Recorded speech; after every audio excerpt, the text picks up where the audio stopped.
Hello दोस्तों, स्वागत है आपका हमारे YouTube channel study with Surya Singh Chundawat पर। दोस्तों, आज हम आपके लिए लेकर के आए हैं 14 जुलाई 2023 का करंट अफेयर्स। अगर आप किसी भी प्रकार के कॉम्पिटिशन एग्जाम की तैयारी कर रहे हो, चाहे वो यूपीएससी का कोई एग्जाम हो, स्टेट पीसीएस का कोई भी एग्जाम हो, डिफेंस से रिलेटेड कोई भी एग्जाम हो, बैंकिंग, एसएससी, तो आप इस वीडियो में एंड तक जरूर बने रहे, क्योंकि ये वीडियो आपके लिए बहुत ही ज़्यादा बेनिफिशियल रहने वाला है। और अभी तक आप चैनल पर नए हो और चैनल को सब्सक्राइब नहीं किया तो चैनल को जरूर सब्सक्राइब कर दें, क्योंकि आने वाले जो भी वीडियो है उनका नोटिफिकेशन आपको टाइम टू टाइम मिलता रहेगा।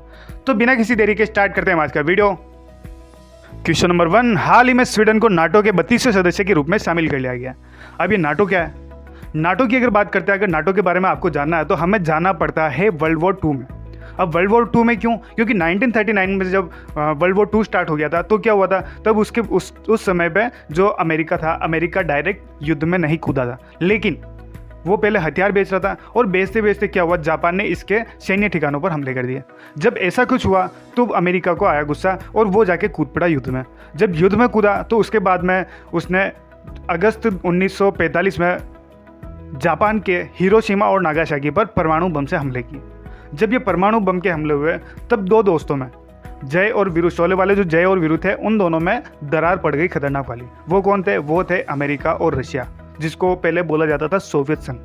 तो सोवियत संघ और अमेरिका में जो दरार पड़ी, उसी का नतीजा निकल के आया था कोल्ड वॉर, जिसको हम बोलते हैं शीत युद्ध। जो कब से कब तक चला? वो चला था 1945 से लेकर दिसंबर 1991 तक। अब इसके बीच में क्या हुआ? इसके बीच में एकदम से कि कोई बड़ा युद्ध तो नहीं हुआ, लेकिन वो राजनीतिक लड़ाई लड़ते रहे, अब जो अपने गुट में दूसरे देशों को शामिल करते रहे, और उसी तरह कुछ ना कुछ छोटा मोटा चलता रहा। लेकिन एक 1962 में एक कंडीशन बनी थी, जब ये कंडीशन थी कि वर्ल्ड वॉर 3 लगभग घटित होने वाला ही था, लेकिन कुछ कारणों की वजह से जो क्यूबा मिसाइल संकट जिसे हम जानते हैं वो रुक चुका था, और जैसे तैसे करके वर्ल्ड वॉर 3 वाली कंडीशन को हटा दिया गया। तो अब इसकी स्टार्टिंग कहाँ से होती है? इसकी स्टार्टिंग होती है 1945 में, क्योंकि जो बम फोड़े गए थे, परमाणु बम, उसके बारे में रशिया को किसी भी प्रकार की जानकारी नहीं थी, जबकि ये दोनों बहुत ही खास दोस्त हैं। और जब रशिया को इस बात का पता चला कि जापान पे परमाणु बम फोड़ दिए गए हैं और इसके बारे में अमेरिका ने किसी भी प्रकार की कोई जानकारी नहीं दी थी और कोई इन्फॉर्मेशन नहीं थी कि ये कैसे बनाया गया कुछ भी, तो रशिया को इस बात का बहुत ही ज़्यादा बुरा लगा, और ये बात उसके जैसे दिल पे लगी तो उसने अमेरिका से मुंह मोड़ लिया। अब जैसे ही मुंह मोड़ा तो फिर क्या हुआ? फिर ये हुआ कि उसने धीरे धीरे 2-3 साल में ही उसने पता नहीं कहीं से टेक्नोलॉजी विकसित करी, और उसने भी 1947-48 तक उसने भी परमाणु बम बना लिए। और उसके बाद में क्या हुआ? इन दोनों में खतरनाक तरीके का कंपटीशन चलने लगा, व्यापार को लेके, राजनीतिक तौर पे, पॉलिटिकल, बहुत सारी, मतलब इन्होंने बहुत सारी कंट्रीज़ को अपने साथ मिलाना स्टार्ट कर लिया। और फाइनली नाटो बोले तो नाटो की स्थापना हुई थी 1949 में। 4 अप्रैल 1949 को वॉशिंगटन में नाटो की स्थापना हुई। इसका संस्थापक कौन था? इसका संस्थापक था अमेरिका, और इसमें स्टार्टिंग में बहुत सारी यूरोपियन कंट्री इकट्ठा होना स्टार्ट हो गई। उसी के साथ में क्या था? एक सैन्य संगठन भी था। अब सैन्य संगठन किस तरह से कि अगर इसके ऊपर किसी का भी हमला होता है, इसके कोई भी सदस्य देश के ऊपर कोई और हमला कर देता है, तो वो क्या माना जाएगा? वो इस पूरे नाटो सदस्यों पर हमला माना जाएगा, और उसमें सारे नाटो देश की सेनाएं एक साथ युद्ध के लिए उतरेगी, और उस सामने वाले देश को या सामने वाले जो भी ग्रुप है उसको हटा दी जाएगी। तो उसी समय क्या हुआ था? उसी समय दुनिया 2 गुटों में बट गई थी। एक गुट कौन सा था? एक गुट था हमारा नाटो, और एक था हमारा सोवियत संघ वाला वार्सा। हालांकि वार्सा जो ट्रीटी हुई थी वो कुछ दिनों तक ही चल पाई, ज़्यादा लंबे समय तक सर्वाइव नहीं कर पाई, और एंड में जाते हुए वो भी टूट गई। लेकिन जो सोवियत संघ के जो देश थे वो रेगुलर सोवियत संघ के साथ चलते रहे। लेकिन उसी के बीच में एक और चीज़ बनी थी, जो गुट निरपेक्षता वाली, जो भारत की तरफ से 4-5 देशों को इकट्ठा करके बनाई गई थी। वो गुट निरपेक्ष यानी 3 देश बन चुके थे, तीसरी दुनिया के लोग भी शामिल हो चुके थे। तो इसी के बीच में क्या हुआ था? 1991 का टाइम आता है, छोटी मोटी 1945 से लेकर 1991 तक लड़ाइयाँ लड़ते रहे छोटी मोटी, लेकिन कोई बड़े तौर पर कोई जनानी नहीं हुई थी। और इसी के बाद में 1991 तक आते आते अमेरिका इस चीज़ में कामयाब हुआ कि उसने सोवियत संघ का विघटन कर दिया। अब विघटन किया तो उसने 15 देशों में तोड़ा, किसको? सोवियत संघ को, और उसमें से एक बड़ा सा देश बचा था रशिया। तो ये थी पूरी शीत युद्ध की कहानी, ठीक है। तो उसी के बीच में क्या हुआ था? उसी के बीच में नाटो की स्थापना हुई थी। नाटो की स्थापना 4 अप्रैल 1949 को वॉशिंगटन में हुई थी। इसे नॉर्थ एटलांटिक ट्रीटी ऑर्गेनाइजेशन बोला जाता है, यानी एटलांटिक जो अपना महासागर है उसके आसपास के कंट्रीज जो भी थे, उस नॉर्थ एटलांटिक के आसपास की जो भी कंट्री थे उन सभी को मिला के नॉर्थ एटलांटिक ट्रीटी की गई।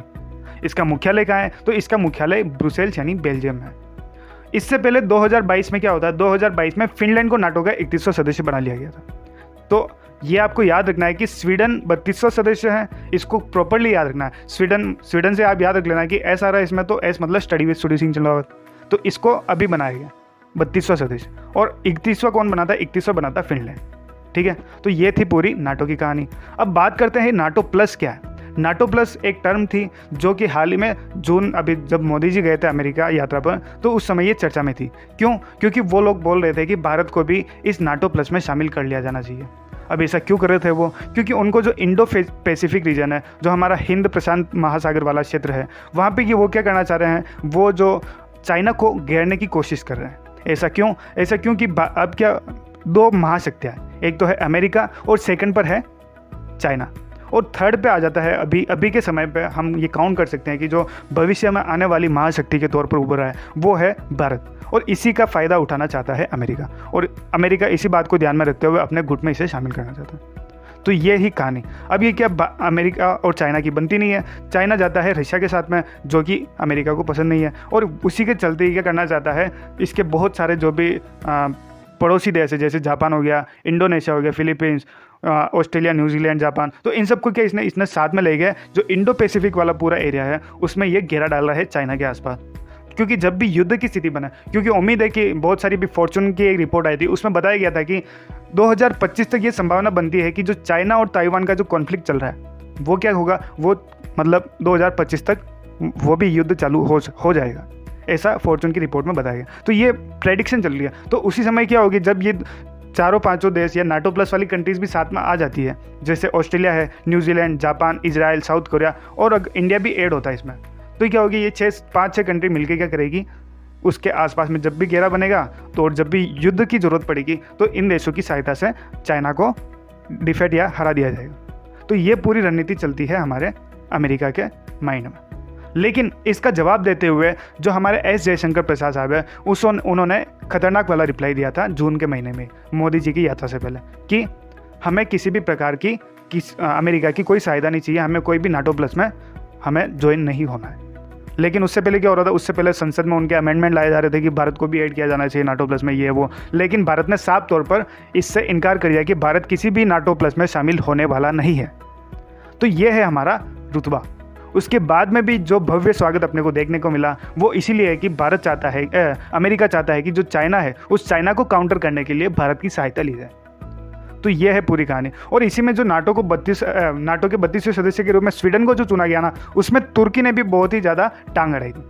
अब ऐसा क्यों हुआ? क्योंकि तुर्की की जो आदत है ना, वो है कि वो मतलब नाटो वाले भी सोचते होंगे कि हम लोगों ने इसको शामिल क्यों किया, क्योंकि वो हर चीज़ में जब भी इन कुछ जो भी कमेटी बैठती, जो भी मीटिंग होती है इनमें, तो ये हमेशा टांग अड़ा के खड़ा हो जाता है। उसी तरह स्वीडन के मामले में भी उसने टांग अड़ाई थी। बाकी ये 2022 में फिनलैंड और स्वीडन दोनों एक साथ बन गए होते 31 से 32, लेकिन इसको 1 साल का इंतजार करवाया किसने? तुर्की ने, क्योंकि तुर्की ने अपनी शर्तें रखी कि वो जब भी सहायता पड़ेगी, जब भी तुर्की को सहायता होगी तो स्वीडन को ज़्यादा से ज़्यादा सैन्य सहायता करनी पड़ेगी, और उसके जो भी मसले होंगे उसमें उसको वोटिंग करनी पड़ेगी। ये सब मामलों में उसने 3-4 शर्तें रखी थी, जिसे बाइडन के द्वारा मनाया गया। तो ये थी पूरी नाटो की कहानी। अब बात करते हैं हम रिसेंट फैक्ट्स की। तो अभी हाल ही में ग्लोबल पीस इंडेक्स जारी हुई थी, उसमें आइसलैंड ने टॉप किया था, सबको याद है।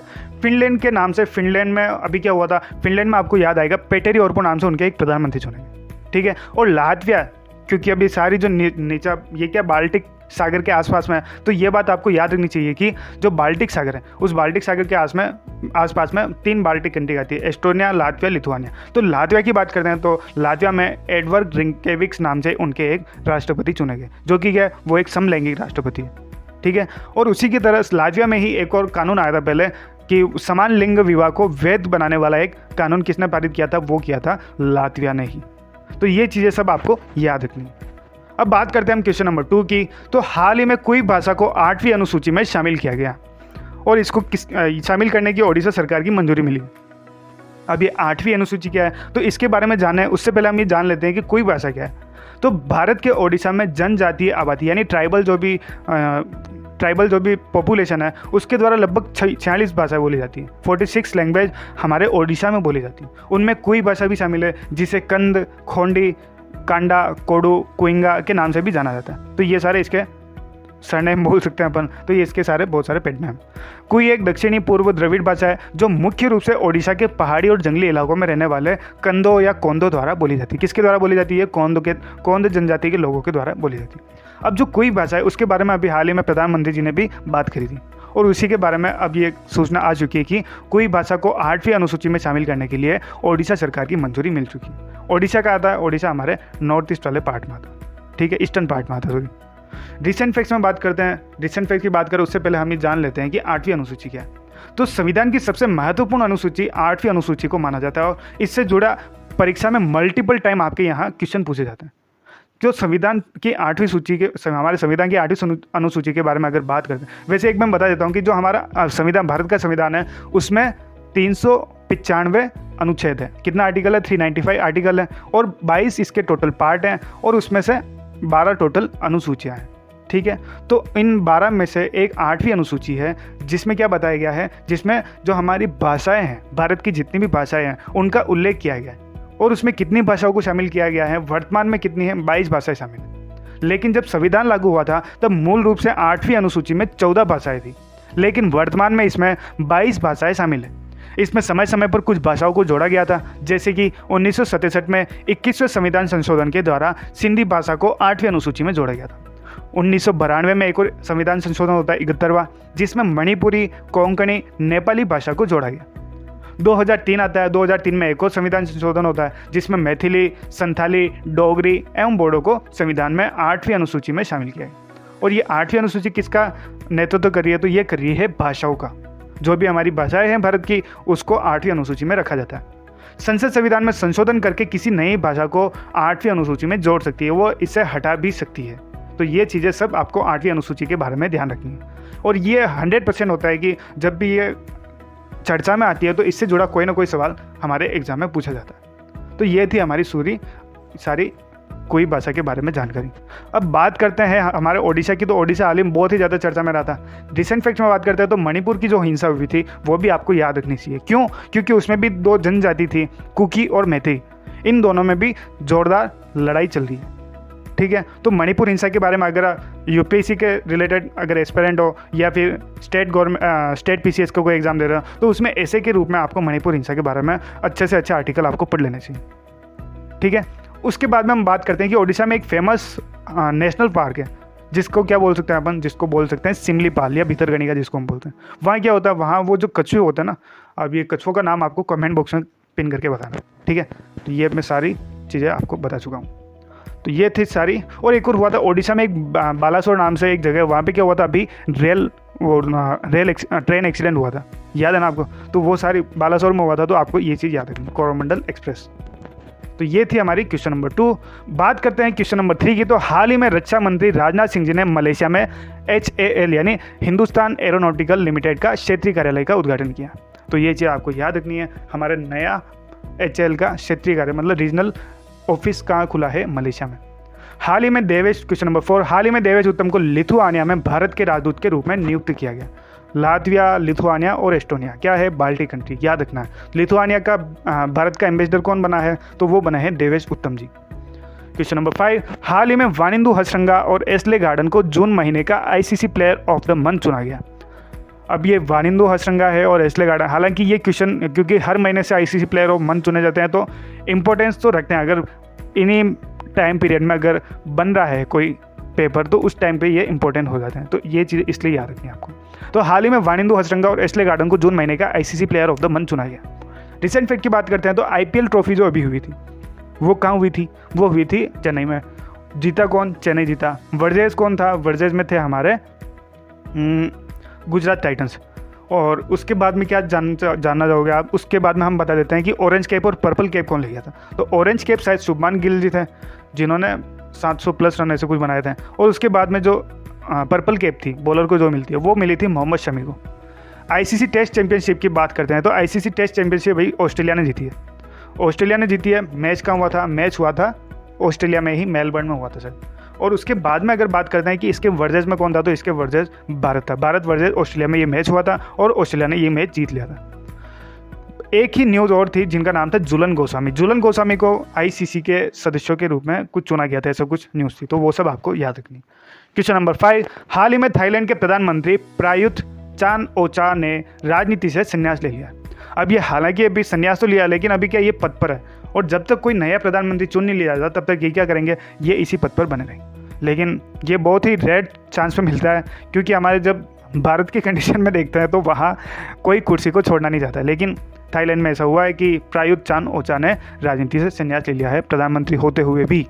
ऐसा एक जापान के केस में भी देखा जाए जब शिंजो आबे ने लिया था, उन्होंने संन्यास नहीं लिया था लेकिन उन्होंने कुर्सी छोड़ दी थी। क्वेश्चन नंबर 6, हाल ही में क्वेश्चन नंबर 7, भारत की पहली एआई एंकर लिसा का अनावरण ओडिशा के OTV चैनल पर किया गया। तो जब बात करते हैं भारत की पहली एआई एंकर की, तो वो कौन है, वो है लिसा जी। अब ये लिसा जो है, लिसा क्या बनी है, ओडिशा के OTV चैनल पर पहली एआई एंकर, भारत की पहली एआई एंकर बनी। अभी देखने में देखोगे तो एकदम रियलिस्टिक लग रहा है आपको, किसी भी प्रकार के ऐसा लगेगा कि ये कोई आर्टिफिशियल चीज़ है, लेकिन बहुत ही ज़्यादा सुंदर तरीके से इनको बनाया गया है। तो ये चीज़ भी आपको याद रखनी, ये आ सकता है, क्योंकि अब एआई एक हॉट टॉपिक है जो भी कि हर एक एग्जाम में पूछा जाएगा। क्वेश्चन नंबर 8, हाल ही में पेरू में गुइलेन-बेरे सिंड्रोम के कारण 90 दिन का स्वास्थ्य आपातकाल लगा दिया गया था। अब जो पेरू है, पेरू में अभी हाल ही में एक बीमारी चल रही है, बीमारी बोले तो एक दुर्लभ रोग चल रहा है जो कि बहुत ही कम जगह देखने को मिलता है। अब क्या उधर क्या पब्लिक की जनसंख्या कम होती है, इसी वजह से क्या करते हैं वो, उन्होंने स्वास्थ्य आपातकाल लगा दिया गया है, 90 दिनों का हेल्थ इमरजेंसी लगा दी है। अब ये क्या है, गुइलेन-बेरे सिंड्रोम। तो गुइलेन-बेरे सिंड्रोम एक दुर्लभ स्थिति है जिसमें किसी व्यक्ति की प्रतिरक्षा प्रणाली या इम्यून सिस्टम परिधीय तंत्रिका ऊपर हमला करता है, जो भी नर्वस सिस्टम होता है उस पर जाके हमला करती है। सभी उम्र के लोग प्रभावित हो सकते हैं, लेकिन यह वयस्कों और पुरुषों में अधिक आम होता है। जो भी बड़े बूढ़े होते हैं उनमें, और जो पुरुष होते हैं उनमें ज़्यादातर देखने को मिल रहा है। गुइलेन-बेरे सिंड्रोम के गंभीर मामले दुर्लभ है, लेकिन इसके परिणाम स्वरूप लगभग पूर्ण पक्षघात, टोटल पैरालिसिस तक हो सकता है। तो पेरू में ये बहुत ही ज़्यादा अभी 160 के ऊपर केस देखने को मिले एकदम से। तो वहाँ क्या हुआ, वहाँ 90 दिन की इमरजेंसी लगाई है, हेल्थ इमरजेंसी। तो वहाँ पर एकदम ध्यान रखा जा रहा है इन सब चीज़ों का। ये कहीं भी, अब बीमारी है तो कहीं भी फैल सकती है, तो उसके बारे में ध्यान। हाल ही में एक और उबिनास ज्वालामुखी था, वो फटा था पेरू में, और उसकी वजह से भी इमरजेंसी लगाई गई थी। तो ये भी आपको याद रखना है। अभी ये तो 4-5 दिन पहले की घटना है। अब बात करते हैं कि जो हमारा संविधान है, उस संविधान में हमारी इमरजेंसी यानी आपातकाल के बारे में क्या क्या सूचनाएं दे रखी हैं, कौन कौन से आर्टिकल हैं। तो बात करते हैं हम देश के हमारे आपातकाल के बारे में। तो देश के संप्रभुता, एकता और अखंडता को सुरक्षित बनाए रखने के लिए भारत के संविधान में आपातकालीन प्रावधान लिखे गए थे, और संविधान में उल्लिखित 3 आपातकाल हैं। कौन कौन से, एक तो है नेशनल इमरजेंसी है, जिसको हम राष्ट्रीय आपातकाल बोल सकते हैं। तो भारत के राष्ट्रपति युद्ध, बाहरी आक्रमण या किसी सशस्त्र विद्रोह के मामले में राष्ट्रीय आपातकाल की घोषणा कर सकते हैं। खतरे की घटना से पहले ही राष्ट्रीय आपातकाल की घोषणा कर सकते हैं। यदि राष्ट्रपति को लगता है कि आसन्न नज़दीक है, राष्ट्रीय आपातकाल को युद्ध या बाहरी आक्रमण के आधार पर घोषित किया जाता है, जिसे बाह्य आपातकाल कहा जाता है। 44 संवैधानिक संशोधन अधिनियम 1978 द्वारा आंतरिक गड़बड़ी के स्थान पर सशस्त्र विद्रोह शब्द किया गया। अब जो इमरजेंसी लगी थी किसके समय पर, अपने इंदिरा गांधी जी के समय पर उन्होंने लगाई थी। उस समय जो उन्होंने संविधान संशोधन किया था उसको चेंज करते हुए उसको क्या कर दिया, सशस्त्र विद्रोह कर दिया गया था, और उसी की वजह से उन्होंने उसमें आपातकाल लगा दिया गया हमारे इंडिया में। तो राष्ट्रीय आपातकाल यानी नेशनल इमरजेंसी की अगर बात करते हैं तो ये कौन से अनुच्छेद में दिया गया है, तो ये हमारे संविधान के 352वें आर्टिकल में इसके बारे में चर्चा की गई है, राष्ट्रीय आपातकाल। अब इससे 4 आर्टिकल और जोड़ लेते हैं, 352 + 4 यानी 356। तो 356 में आ जाता है राज्य आपातकाल। क्या आ जाता है, राज्य आपातकाल, या जिसे हम राष्ट्रपति शासन भी कह सकते हैं। अब ये क्या होता है, तो जब क्या होता है, राज्य सरकार की संविधान के प्रावधानों के अनुसार अगर कोई भी सरकार चल रही है और कोई भी सरकार अगर गिर जाती है, तो गिरने के बाद क्या होता है कि जो हमारे राष्ट्रपति जी होते हैं वो उस सत्ता को संभालने लग जाता है, और उसी को बोला जाता है राष्ट्रपति शासन या राज्य आपातकाल। ये किस में मेंशन है, तो ये 356 अनुच्छेद 356 में मेंशन है। और जो राष्ट्रीय आपातकाल लगता था वो लगा था 1961-62 के युद्ध में जो हुआ था उसमें लगा था, और उसके बाद में 1972 के वॉर में लगा था, उसके बाद में अपने इंदिरा गांधी जी ने लगाया था। तो नेशनल इमरजेंसी इन 3 टाइम पे लगाएगी। जब भी युद्ध होता है तो युद्ध के समय लगाया जाता है, और जब भी आंतरिक सशस्त्र विद्रोह होने लग जाते हैं तो तब इन सब चीज़ों को लगाया जाता है। और एक होती है हमारे 3, अब इसमें 356 में 4 और जोड़ेंगे तो आ जाता है 360। तो आपको 352 + 4 + 4 आपको याद रखेंगे। जिससे क्या होगा, जिससे आपको एकदम शॉर्ट में याद हो। तो 3 तरह के आपातकाल होते हैं, एक होता है राष्ट्रीय आपातकाल, एक होता है राज्य आपातकाल और एक होता है फाइनेंशियल इमरजेंसी, जिसको हम वित्तीय आपातकाल बोलते हैं। अब ये क्या होता है, अब ये इसके बारे में बताया गया है हमारे अनुच्छेद 360 में, और इसके तहत भारत के राष्ट्रपति के पास वित्तीय आपातकाल की घोषणा करने की शक्ति होती है। यदि राष्ट्रपति को यकीन है कि ऐसी स्थिति उत्पन्न हो गई है कि भारत की वित्तीय स्थिरता और भारत का ऋण या इसके किसी भी हिस्से में संकट है, तो वो उस समय आपातकाल की घोषणा कर सकते हैं। ऐसी सभी उद्घोषणाएं राष्ट्रपति द्वारा लगाई या निरस्त की जाती है उद्घोषणा के बाद 1 महीने के भीतर, और वित्तीय आपातकाल को संसद द्वारा अनुमोदित किया जाना आवश्यक है। एक बार जब यह मंजूर हो जाता है तो यह तब तक रहेगा जब तक कि राष्ट्रपति इसे वापस नहीं लिखते। कुल मिला के बात यह है कि जब भी राष्ट्रपति को लगता है कि भारत की जो भी इकोनॉमी में कुछ भी अस्थिरता आ चुकी है, किसी भी प्रकार की कुछ ना कुछ गड़बड़ हुई है, और उसकी वजह से लग रहा है कि भारत डेप्ट में जा रहा है, कर्जे में चला जा रहा है, बहुत ही ज़्यादा कर्जे में आ चुका है, और वो कहते हैं दिवालिया होने की कगार पर आ चुका है। 1991 के आसपास जब LPG रिफॉर्म आया तो उससे पहले कुछ ना कुछ गड़बड़ हुई थी, उसी की तरह ऐसी कुछ गड़बड़ होती है। हालांकि ऐसी कंडीशन बनी नहीं है, श्रीलंका जैसी कंडीशन, पाकिस्तान जैसी, बाकी वित्तीय इमरजेंसी, फाइनेंशियल इमरजेंसी लग सकती है। श्रीलंका में लगी थी फाइनेंशियल इमरजेंसी, उसी तरह भारत में भी लग सकती है। मतलब कभी ऐसी नहीं आएगा भारत के ऐसे दिन, क्योंकि भारत सही दिशा में चलता है। लेकिन ऐसी कब लगती है, जब फाइनेंशियल कुछ ना कुछ गड़बड़ घोटाला चल रहा होता है। ये कब लगती है, अनुच्छेद 360 के तहत। ठीक है, तो ये था पूरा आज का कच्चा चिट्ठा। रिवीजन क्वेश्चन की बात कर लें तो हाल ही में बेस्टिल परेड में भारतीय वायुसेना का नेतृत्व कौन करने वाला है, तो सिंधु रेड्डी जी ने भारतीय वायुसेना का नेतृत्व किया है। और एक और क्वेश्चन है कि हाल ही में G20 संस्कृति कार्य समूह की बैठक का शुरू हुई थी, तो इसका आंसर आपको कमेंट बॉक्स में बताना है। धन्यवाद। तो अभी अपनी क्लास खत्म। उम्मीद है आपको बहुत ही अच्छा लगा होगा। वीडियो अच्छा लगा हो तो वीडियो को लाइक करें, दोस्तों के साथ शेयर करें, और चैनल को सब्सक्राइब करना बिल्कुल भी ना भूलें। धन्यवाद। जय हिंद।